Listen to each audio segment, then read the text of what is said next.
श्री राम ने माता कौशल्या के महल में प्रवेश किया तो स्त्रियां प्रसन्नता से भरी थी, मानो अभिषेक की खुशी में झूम रही हों। उन्होंने श्री राम के चेहरे पर कोई चिंता न दिखी, उन्हें लगा सब मंगल है। परंतु श्री राम भीतर से टूट चुके थे। फिर भी अपने आप को संभाल कर वे लक्ष्मण जी के साथ कौशल्या माता के कक्ष के बाहर पहुंचे। बाहर जो कन्याएं पहरा दे रही थी, तुरंत माता कौशल्या को खबर थी कि आपका प्रिय पुत्र आ गया है। माता माता कौशल्या ने रात व्रत और ध्यान में बिताई थी। प्रातः वे विष्णु जी की पूजा कर रही थी।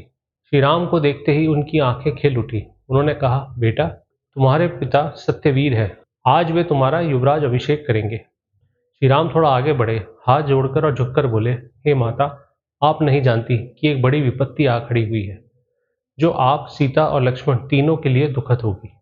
मुझे 14 वर्ष तक वन में रहना होगा और एक ऋषि की भांति केवल शहद कंदमूल फल पर जीना होगा। राजा भ्राता भरत का अभिषेक करेंगे और मुझे दंडकारण्य बनने के लिए अभी निकलना होगा। यही राजा का आदेश है। यह सुनते ही कौशल्या के पैर जैसे जवाब दे गए। वे गिर पड़ी और बेहोश हो गई। श्री राम ने उन्हें उठाया और आसन पर बिठाया। होश में आने पर उन्होंने फूट फूट कर कहा, यदि पुत्र ही ना होता तो इतना दुख ना होता। अब तो पुत्र रहते हुए भी उससे वियोग देखने को मिलेगा। इतने वर्षों से आशा थी, अब मेरे दुख कटेंगे, और आज तो हृदय पर चोट करने वाले शब्द सुनने पड़ रहे हैं। अब जब तुम भी चले जाओगे, मेरे लिए तो मृत्यु ही शेषकर है। जब लोग कैकेयी के पुत्र को देखेंगे तो जो आज मुझे सम्मान देते हैं वे भी मुंह फेर लेंगे। वे बोली, 17 वर्ष तुम्हारे जन्म को हो गए हैं। इतने समय तक व्रत, उपवास, योग साधना, दान, तप सब किया, पर अब लगता है मेरा हृदय लोहे का बना है जो टूटता ही नहीं।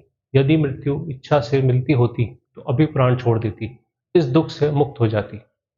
लक्ष्मण ये सब सुनकर देख रहे थे। वे क्रोध और करुणा से कांप रहे थे। उन्होंने पहली बार कुछ कहा। उन्होंने कहा, मां, मुझे ये बात स्वीकार नहीं है कि धर्म के नाम पर एक निरपराध धर्मज्ञ, सबका हितैषी मेरा भ्राता राम राज्य छोड़कर वन चला जाए और हम सब हाथ पर हाथ धरे बैठे रहे। वृद्ध राजा काम वासना और स्त्री वाक्य से भ्रमित होकर बालक जैसा आचरण कर रहे हैं। राम में तो कोई दोष नहीं है, ऐसे पुत्र को त्यागने की बात ही अधर्म है।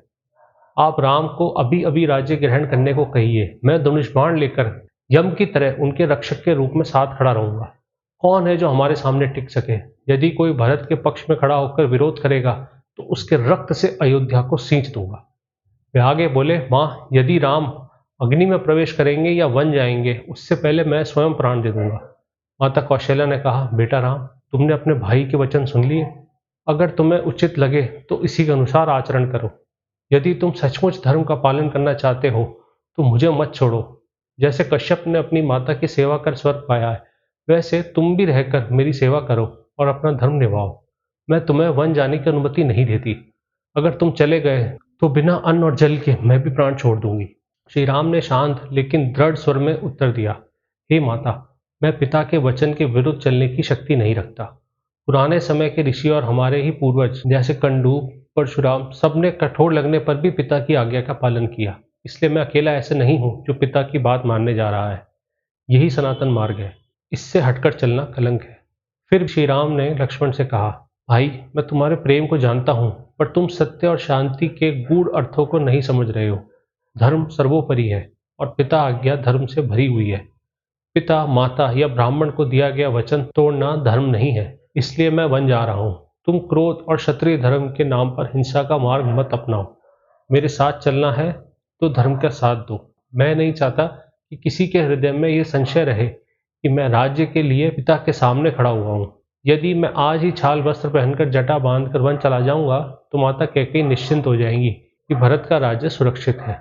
श्री राम ने आगे कहा, जो अकल्पनीय है वही भाग्य है। कौन भाग्य से लड़ सकता है? सुख दुख, लाभ हानि, भय, क्रोध, ये सब भाग्य के खेल हैं। मैं अभिषेक न होने से परेशान नहीं हूं, इसलिए तुम भी व्यर्थ शोक न करो। बस तुम ये देखो कि मेरी माँ के मन में ये संदेह न रह जाए कि मैं उनके बेटे के राज्य का बाधक हूँ। लक्ष्मण जी ने फिर क्रोध में कहा, भैया, वीर मनुष्य भाग्य को दोष देकर हाथ नहीं जोड़ते, वे अपने पुरुषार्थ से भाग्य को बदल देते हैं।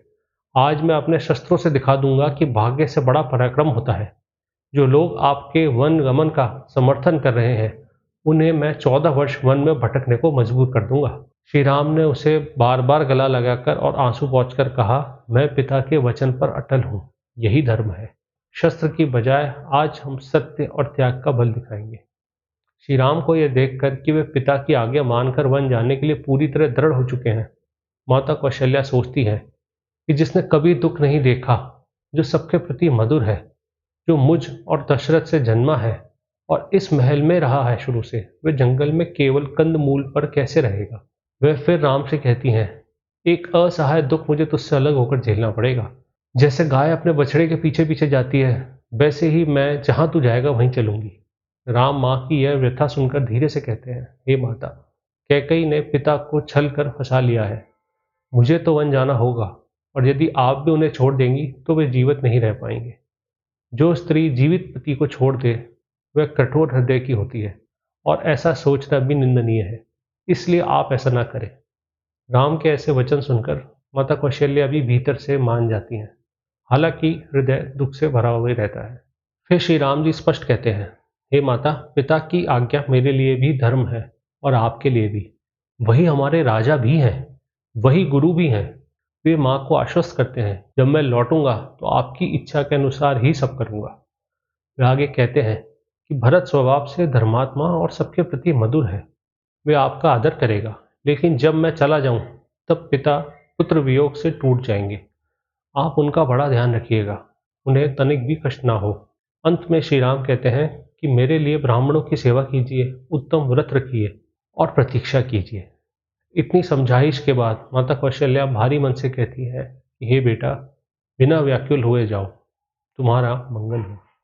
वे समझ जाती हैं कि राम का निर्णय अब नहीं बदलेगा, और वे बुद्धिमत्ता से अपने आंसू समेट लेती हैं और बेटे के लिए शुभ आशीर्वाद देने को तैयारी करती है। साध्य, विश्वदेव, मरुत, महर्षि, धाता विधाता, पूषा, भगा, आर्यमन, सब तुम पर प्रसन्न हो।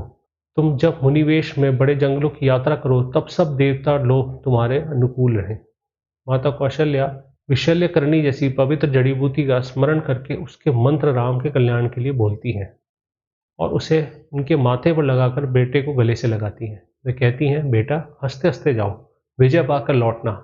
मैं तुम्हें फिर अयोध्या में हर प्रकार से सफल देखकर ही चैन लूंगी।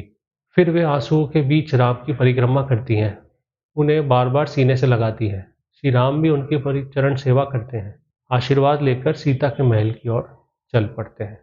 उधर सीता जी को अभी तक वनवास की बात का पता नहीं है, वह देवता पूजन कर रही हैं और श्री राम इसी के बीच सीता जी के महल की ओर चलते हैं। वाल्मीकि रामायण के इस कहानी पाठ को मैं यहीं विराम देता हूँ। आखिर श्री राम जी और सीता जी के बीच क्या संवाद हुआ था, यह हम अगले एपिसोड में जानेंगे, जो कि जानने लायक है। अब वक्त है उस अंक का जिसमें मैं रामायण में लिखित इस भाग से जुड़ी कुछ रोचक बात आपको बताता हूँ।